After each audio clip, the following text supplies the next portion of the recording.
ఆసుపత్రి మా ఇంటికి దూరంగా ఉంది. కాబట్టి మా అత్తగారు నన్ను ఇంట్లోనే ప్రసవించమని అడుగుతున్నారు డాక్టర్. ఇంట్లో ప్రసవం వల్ల ఏమైనా ఇబ్బంది ఉందా డాక్టర్? ఆహా, అదే మనం చేసే పెద్ద తప్పు. ప్రసవం ఎప్పుడు ఆస్పత్రిలోనే జరగాలి. ప్రసవం ఆస్పత్రిలో జరగడం వల్ల ఒకవేళ తల్లి లేదా బిడ్డకు ఏదైనా సమస్య ఉంటే వెంటనే గుర్తించి తగిన చికిత్స ఇవ్వచ్చు మరియు శిశుమరణాల్ని నివారించేందుకు వీలవుతుంది. ఇంకా ముఖ్యమైనది మేము గర్భిణీ స్త్రీలకు చెప్పేదేంటంటే, మీ ప్రసవం తేదీ సమీపిస్తున్నప్పుడు ఆస్పత్రికి దగ్గరగా ఉండేలా చూసుకోండి. మరి దూర ప్రయాణాలు చేయకండి. మ్మ్.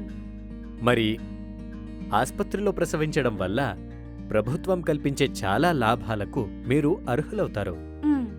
అవును, ఇప్పుడు బిడ్డ పుట్టబోతుందని నాకు ఎలా తెలుస్తుంది? దాని గురించి నాకు చెప్పండి. మీరు చాలా మంచి ప్రశ్న అడిగారమ్మా. ఈ విషయం గురించి అన్ని గర్భిణీ స్త్రీలకు చెప్పాల్సిందే.